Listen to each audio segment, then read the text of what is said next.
action.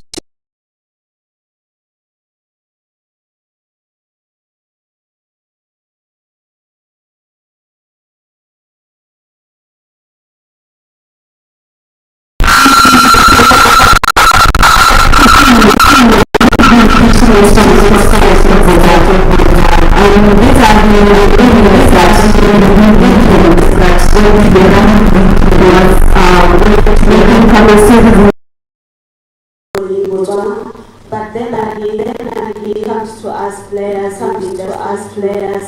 have open.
Appreciate it. Testimony.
And strong. And let me also recognize all councillors, the faculty and staff, Boitekanelo University. A lot of veterans of the healthcare industry in this country,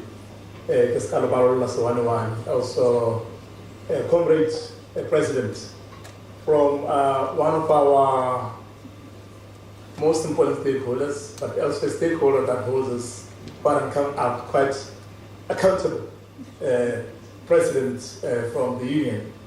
Bagaitu Dumela.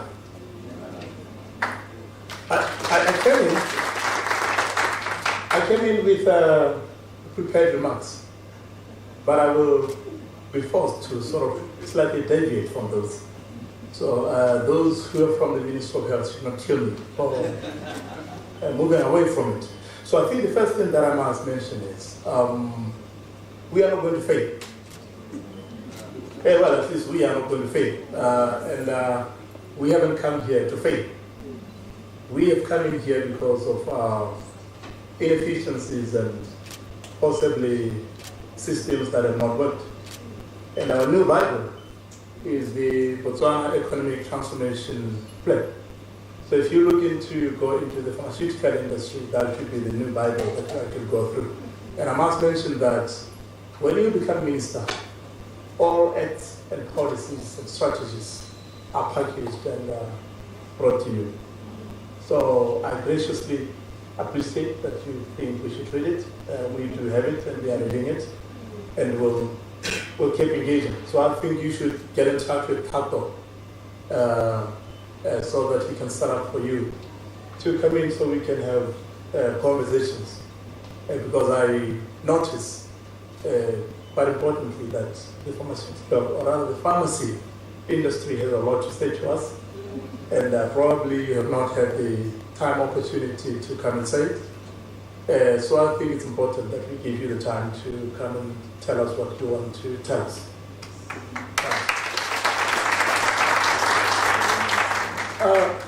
You've put through to me a nice challenge. And like I said, when we were in the other room, I prefer that we each say what we mean and what we want to say. And I don't want anyone today to bite their tongue or to feel like they must be polite. So I like what you just done. And part of the reason why I like that is because I also tend to like to say what I think without holding back. Now, I understand when we speak about policy, we speak about governance, and we speak about the role of government in development. And it is a key conversation to have. But when it comes to the pharmaceutical industry, and especially the local distributors and suppliers, I prefer to say you dug your own grave. And I'll explain why.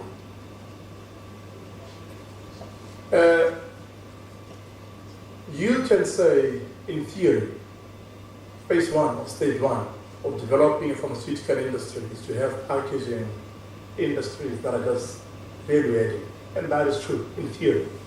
In practice, that is actually sometimes a non-starter, as it was with Botswana's local pharmaceutical industry for the past few years. Well, maybe there were a few elements that were doing well and doing good. But the moment you're getting a lot of money from the CMS, if we spend 1.1 billion in your industry every year, and by and large, many of you are absentee landlords, if I was to borrow that language, where the companies that are actually doing this have beneficial owners who don't even live here anymore.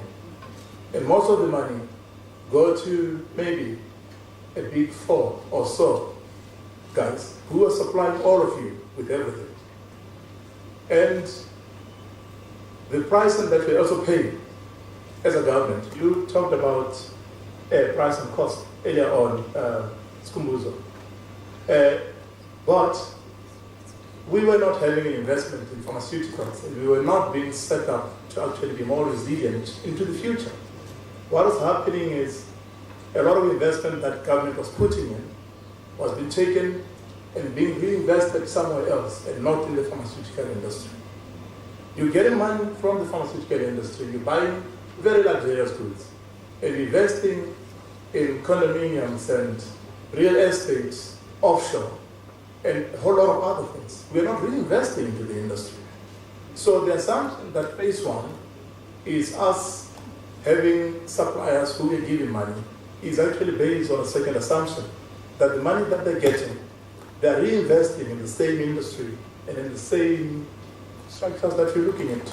So that is problem number one with what has happened in this country with the pharmaceutical industry. And with due respect, we would have been totally useless to allow the gravy cut to continue without actually tipping it. I am happy that the cut has tipped.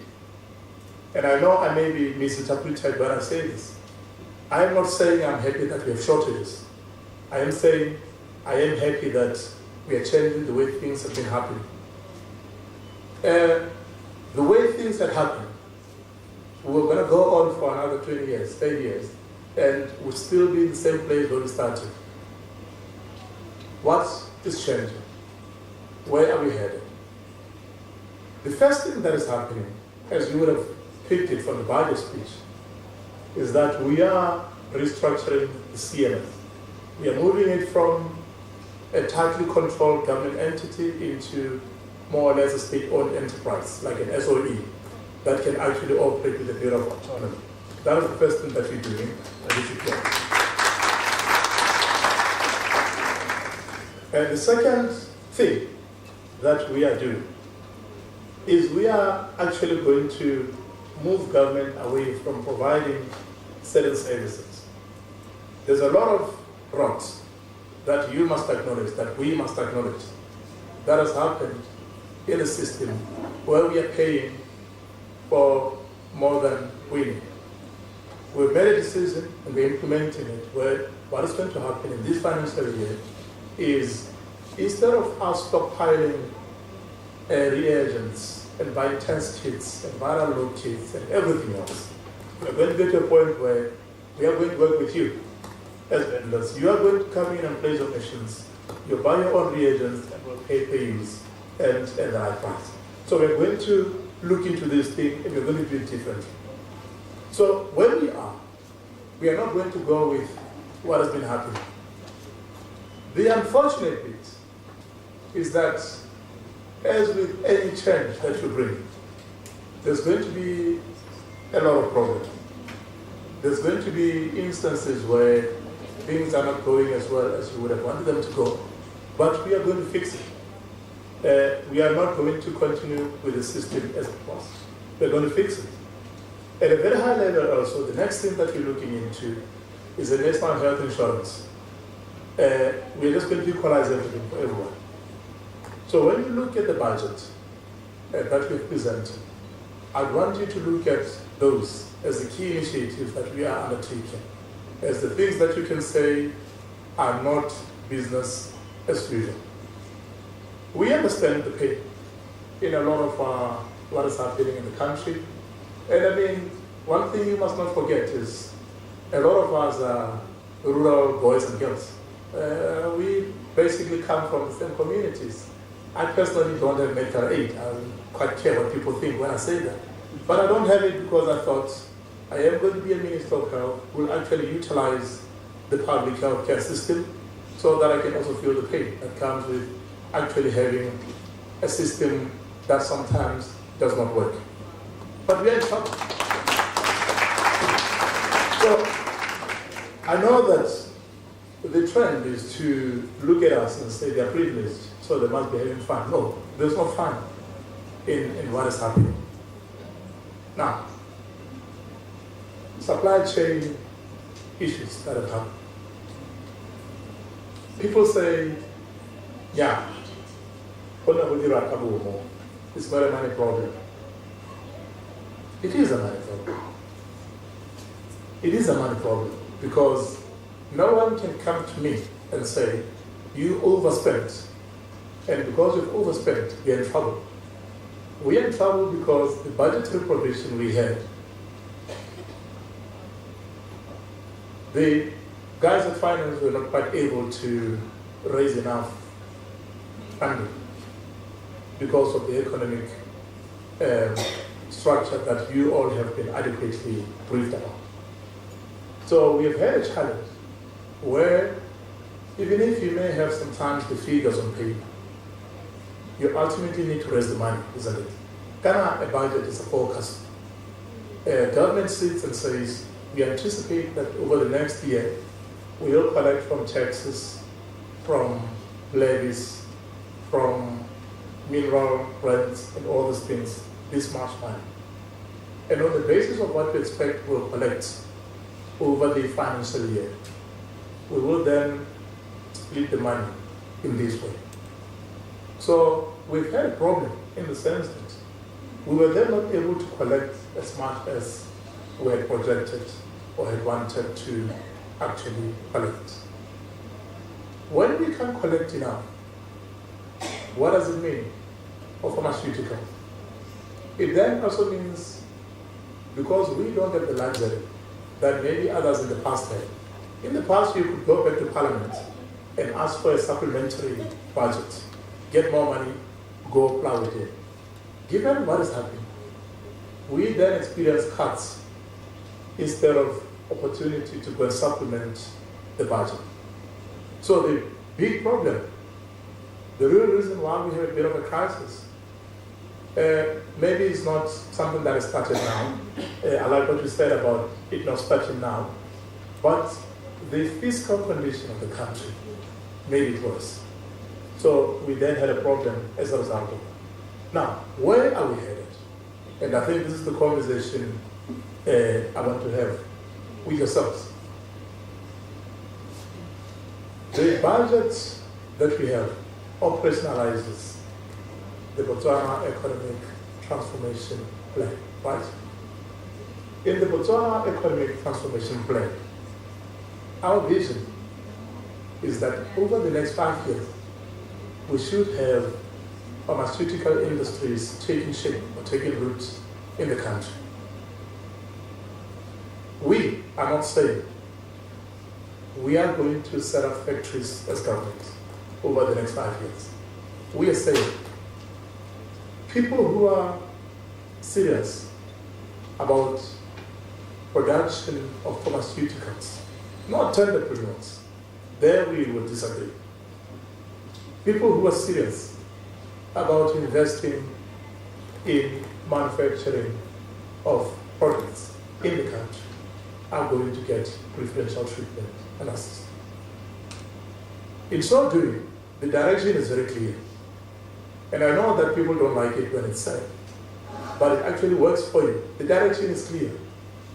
We are not going to go out and use a rigged tender-based system if someone here is producing a commodity that we need and they're willing to sell it to us at the fair price and the right quality and with time frames that we need. We will come straight to you and buy direct.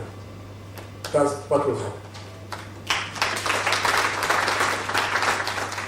Now the challenge is with yourselves. Is anyone here willing to actually set up?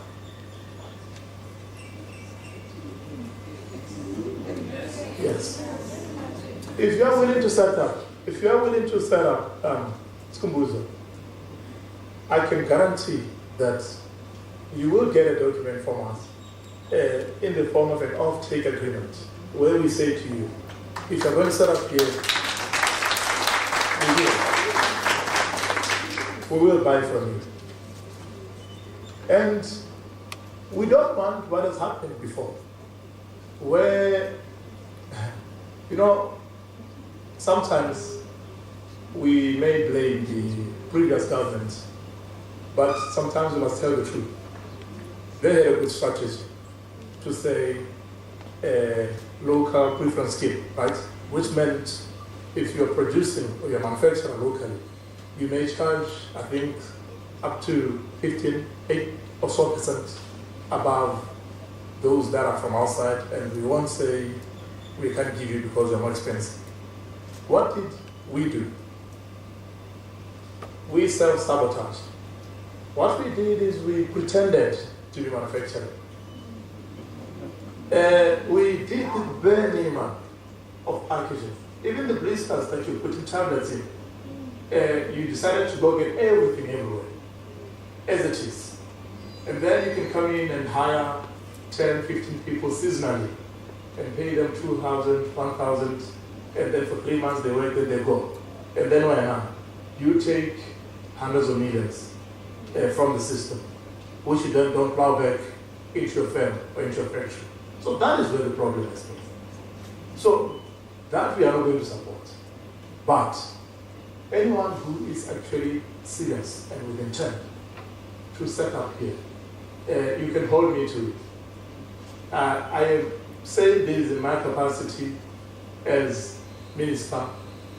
I am going to ensure that you get an off-take agreement, that's one.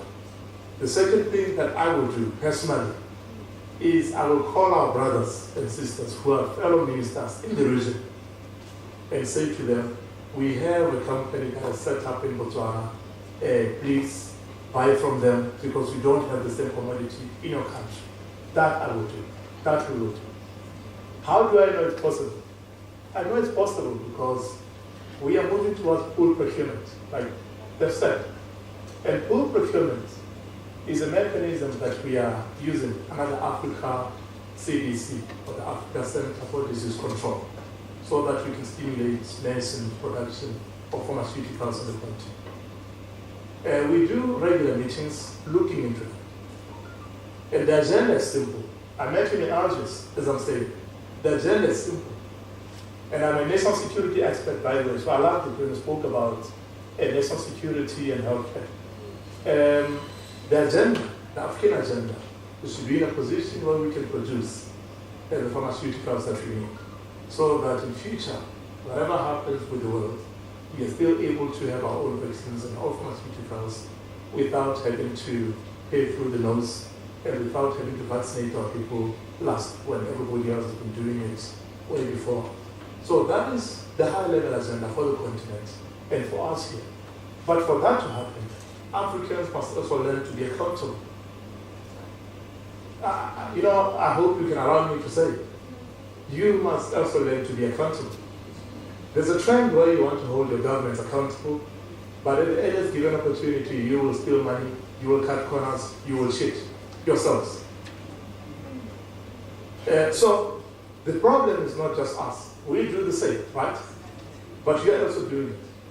So we need to get to a point where we hold each other accountable. It's not you holding us accountable. It's yourselves holding each other accountable. My brother is a neurosurgeon, and he lived in Norway for quite a long time. So before I was even here, I asked him, so how have the Norwegians been able to build such a country that works? And he keeps saying to me, it's not anything you don't have. The thinking, the policies you have. The problem is, now, you're a doctor, you're a nurse, or whatever it is your position may be. You can choose to cheat.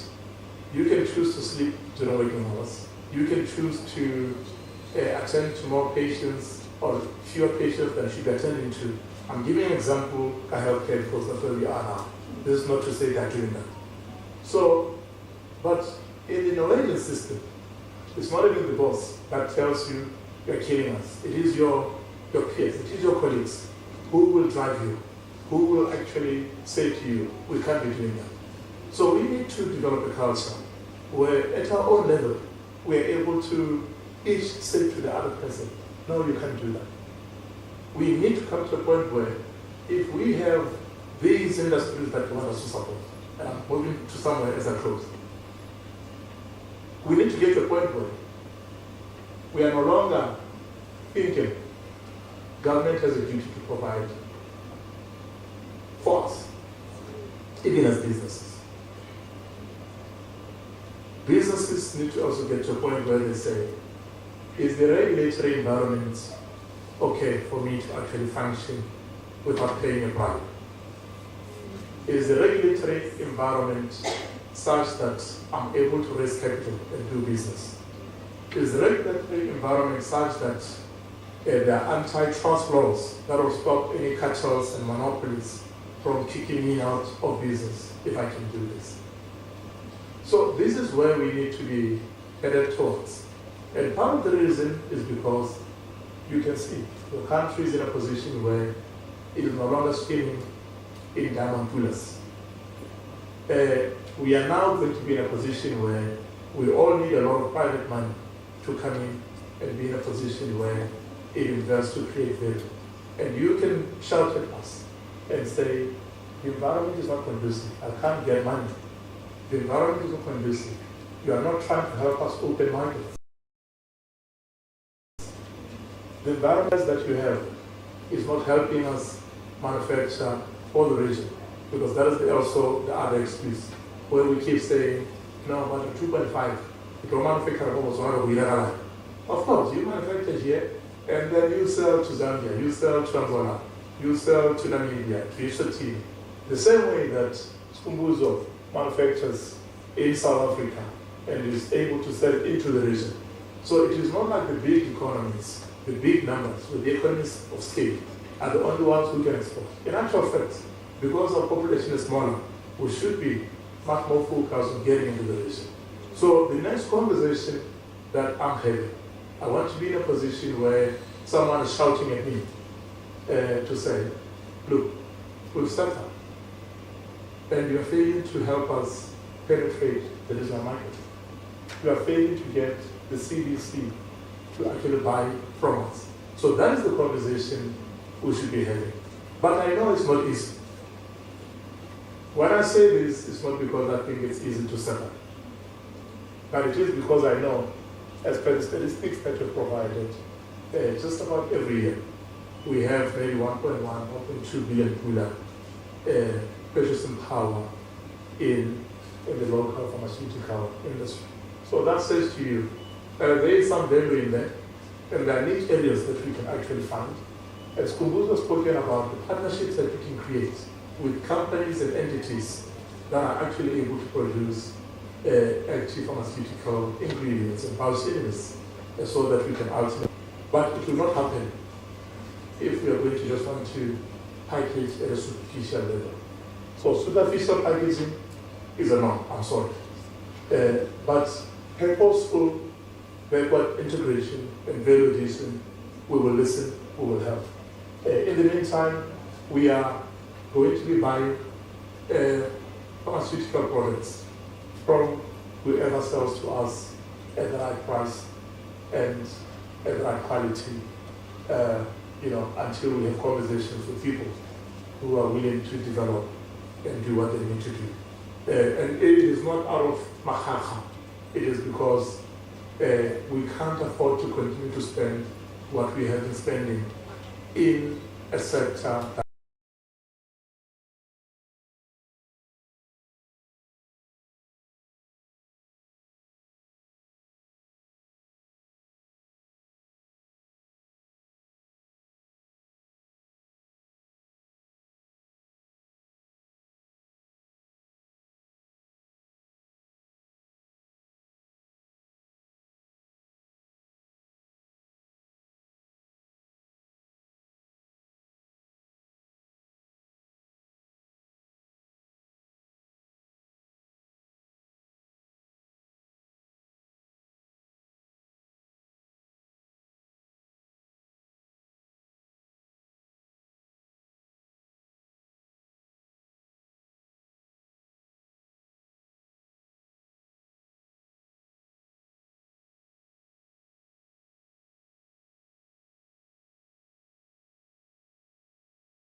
requested by Dr.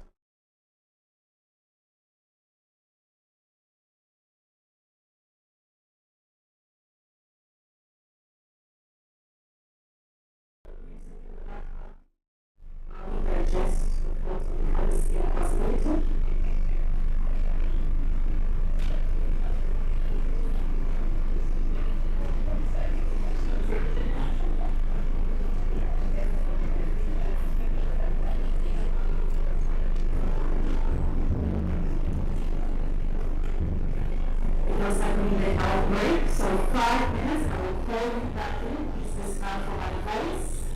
As Mr. Cook said, the abolition is supposed to be the room, turn right. Ladies on the right again, gentlemen on the left. 5 minutes. Thank you so much.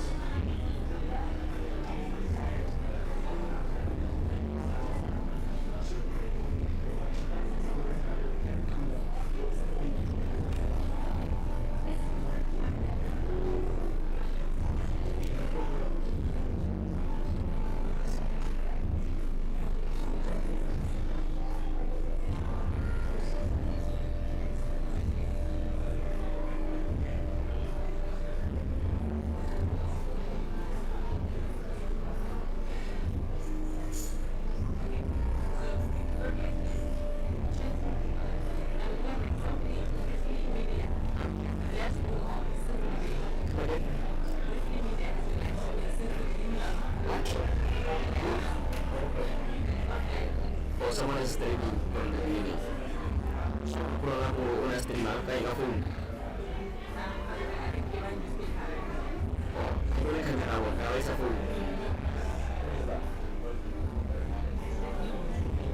Saya pun.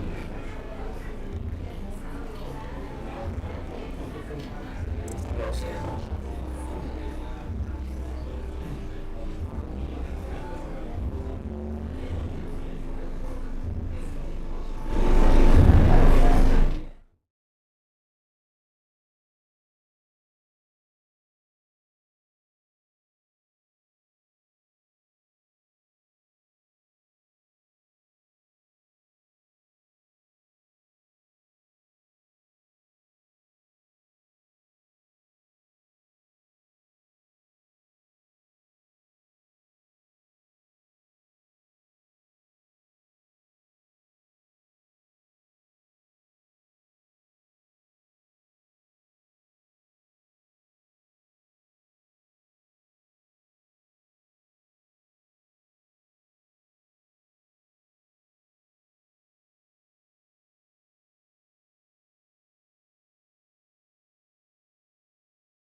very distinguished and also a medical doctor doing a lot of work for this country. Dr. Mampana, the floor is yours. Okay, well, thank you so much and good morning to you all. And I believe for today's session, we really want to come up here in this of how to become resilient. I always tell people that even if you're on the candidate, that you can last to at the most 1 month if you're really lucky. So we all have to ensure that our public health service is really functional and is working very well. And part of it is for us to come out of today's engagement with possible solutions that supply chain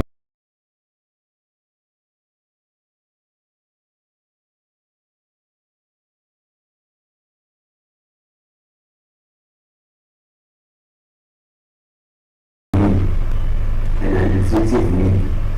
So I just want to ask you, Honorable MP, based on the budget, the new NDP 12, and of course BTEC, how can you assure us that moving forward, our current crisis will be able to transform it to our theme for today, for our country to become more resilient, to become more stable around this issue of medicines? Thank you so much. Thank you very much, Bani. I think as a member of parliament, it's what we call the political administrative dichotomy. So I'll just confine myself or just delve into the aspect of political will and oversight. And I'll just touch myself from the administrative end. But when you peruse through the Boitekanelo Economic Transformation Program and also the National Development Plan, you will see utmost commitment of the government in terms of mitigating the hiccups and the contradictions that we have in the health sector. That's number two. We just presented our budget on Monday, and I'll say our budget because as you know how the budget cycle evolves. This is actually our first budget of the current cabinet, because remember that we worked in 2022 for just 3 months. We were supposed to present that budget, but the budget cycle was already implemented. So this is ultimately our first budget. But when you look into all those arithmetic figures, you will find that in terms of the health budget, we are close to 11 to 12%, and we are not really far off from the WHO standard.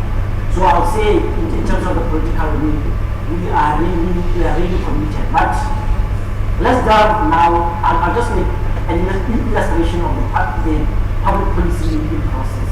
The theory of the public policy making process.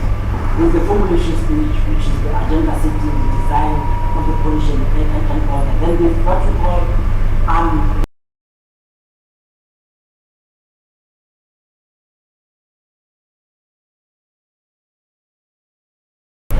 then we get into the phase of implementation, where now I have to place my focus on our technology. Are they really implementing or executing the policies that we agree on in Parliament, or they are maybe just reluctant to implement those policies? I don't have a clue on that. I'm yet to put a computational analysis on this issue, the space of gap between the legislative adoption or the policy adoption and the implementation. But we are clearly committed, and there's a very huge political will on our side. Okay, well, thank you so much. The next question will go to our Vice President of P, Supply Chain.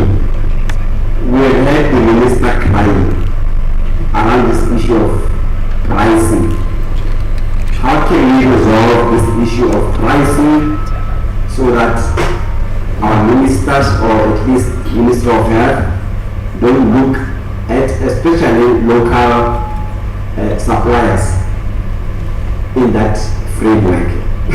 I'll call it a framework, the way they are looking at us. All right, thanks, Lord. And very good morning to all the important people here and our online viewers as well.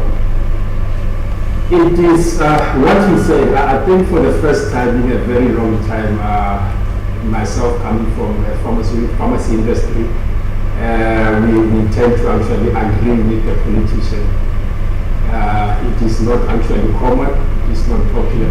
I think either one of the speakers or himself they have already said in most cases there's a bit of nervousness or we don't actually get a chance to sit and watch. Hence, I would also just thank him so much for inviting us after Dr. Boitekanelo gave his speech. So now I think now we're looking at the pharmaceutical industry and issues around pricing and issues around supply chain.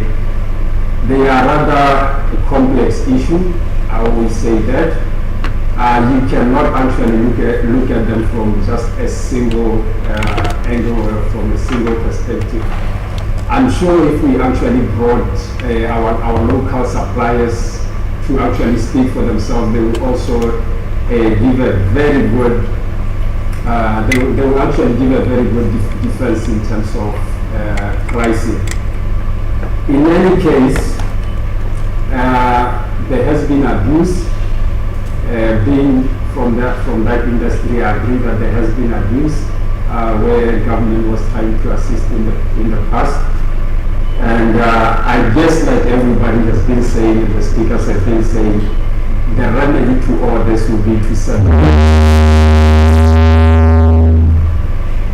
actually set up a local industry.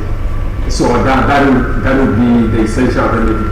More so that already where we are past I think stages where there could be engagements from government. I did open by saying engagements. There hasn't been enough, let's say, conversation between pharmacists or pharmacy personnel in Botswana, the people who are in the industry with those who are in government. So there hasn't been much in terms of that. Now, that being the case, that means when we need to actually, we are past the point where we could be saying, no, maybe the local suppliers should actually have a seat with the government. So now we are actually on a different phase now. Hence, I'm saying the next thing would be to set up industry.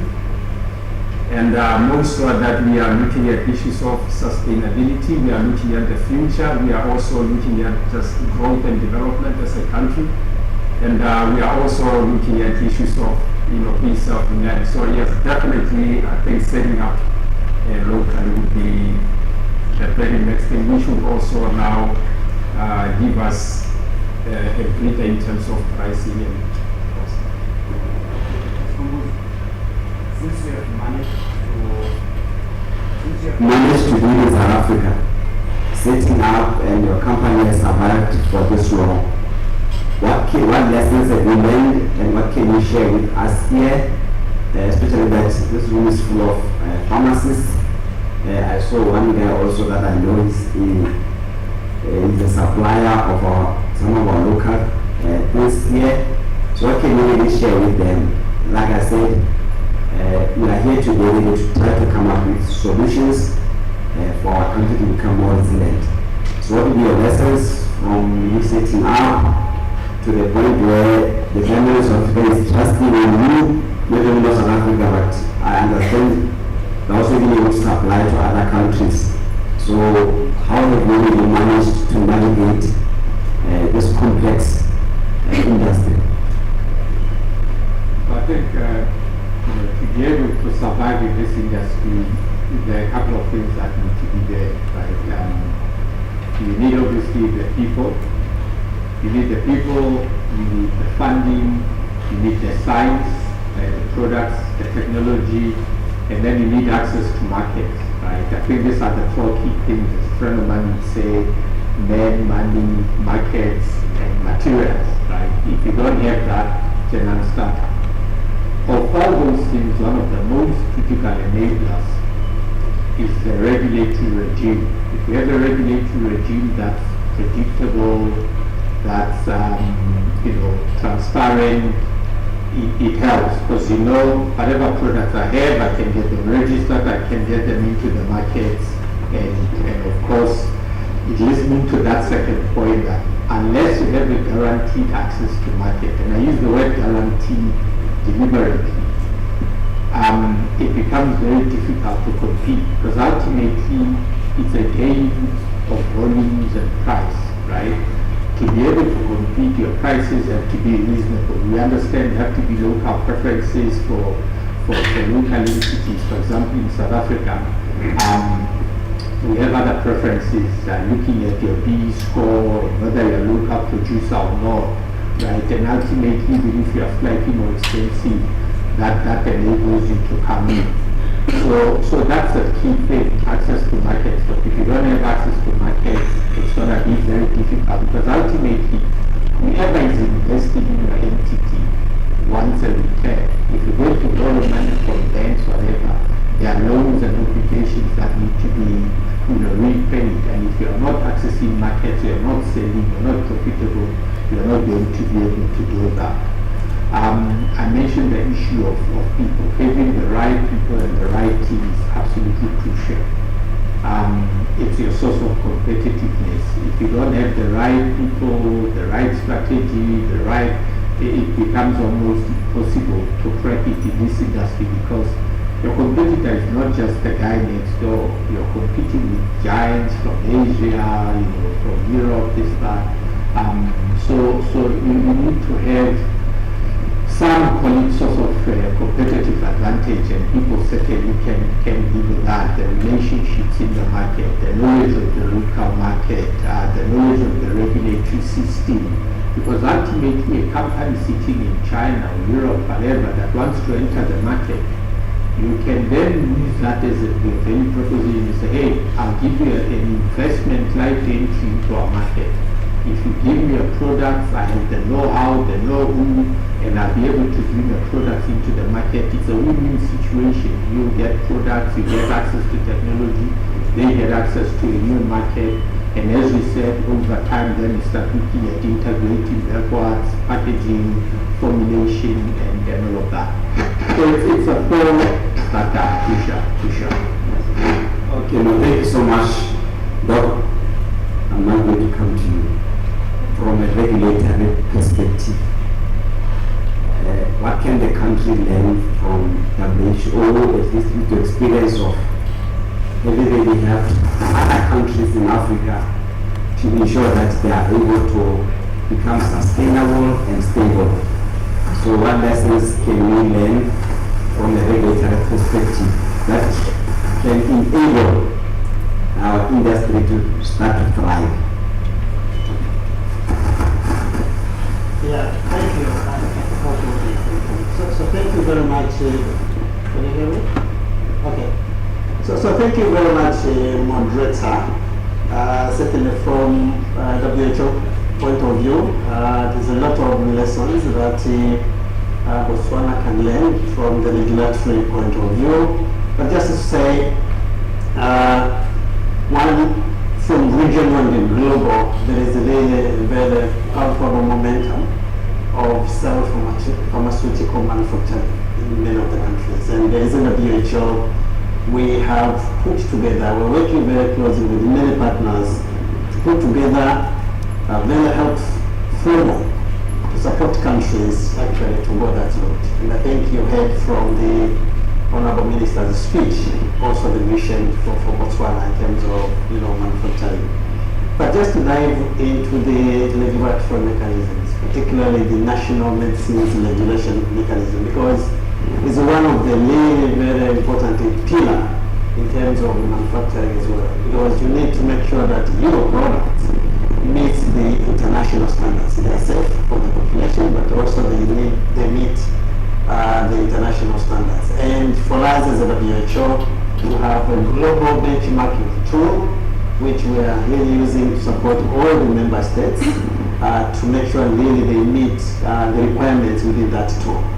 And I'm happy also to mention that, here in Botswana, where we've been working very closely with the BOMRA to benchmark BOMRA themselves to see where they are in terms of really meeting that global benchmarking tool. And BOMRA is actually doing very well, except really doing very well.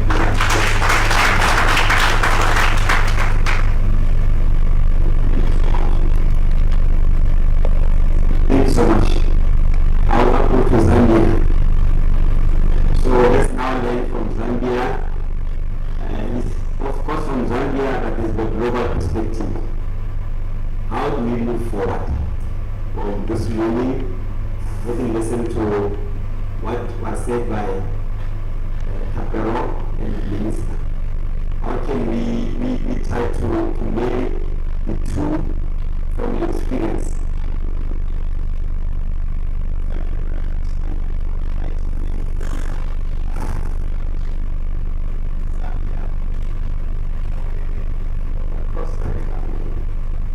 Very often, admiring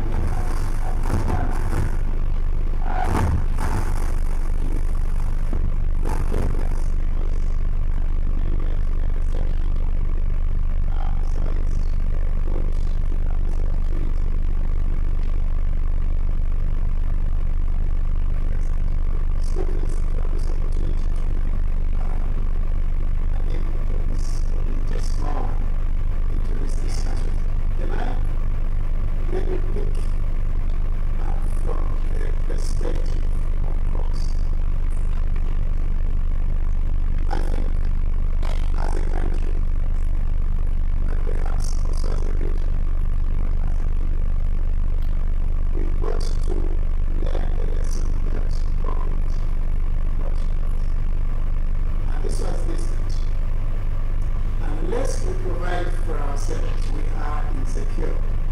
Healthcare is not just health, it's national security. And whoever is leading in the healthcare industry protect their own interests first before they come to ours. Now, the lesson to be learned there is that we've got to be self-determined and self-reliant. Now that means that we need to count the costs. We need to understand that if we are going to move from the position of dependence to the position of security, as I like to put it, we've got to make certain investments.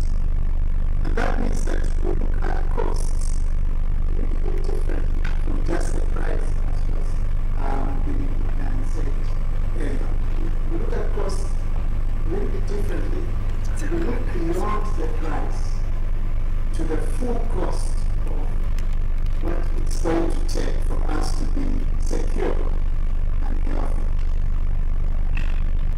That means that we have to think about our industry and manufacturing industry and other players in the industry differently from just mere business people who are looking for a profit to entities that we must harness in order to sustain their input in healthcare. Let me just make it this way. Mr. Treasury expert, I was able to remember British Airways was very tight. Now, when that was done, the government was the Thatcher government in those days. The government made an investment in British Airways, and there were voices that said, an investment in public.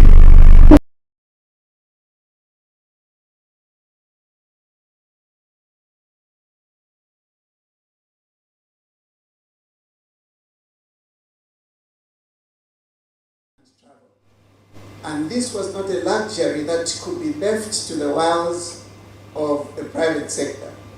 The government had an interest to invest in this industry in order to make it viable. Let me come back to health. This means that if we need to set up industries to manufacture for ourselves, which we must, because if we don't, we are still dependent on the international community, which is going to close tomorrow when another COVID-like crisis comes up. So if it takes government treasury to invest in industry, we need to do it. Without thinking first, what is it costing? Because we've got to have certain inputs in our healthcare industry. So I think that's first. We've got to come to a place where we think about our industry and the various players as partners who must be involved in a relationship which is win-win. If they are not sustained, that means if we don't pay economically, if we don't invest in them, for them to perform at a level that we require, they will fall to pieces. And who suffers at the end of the day is our population. So we've got to think about them differently. And so have discussions, have engagements that eventually benefit everyone. I'll stop my comments in a moment and say this, that we can learn, for example, from the Access program that brought back down to the levels that we know now for HIV treatment.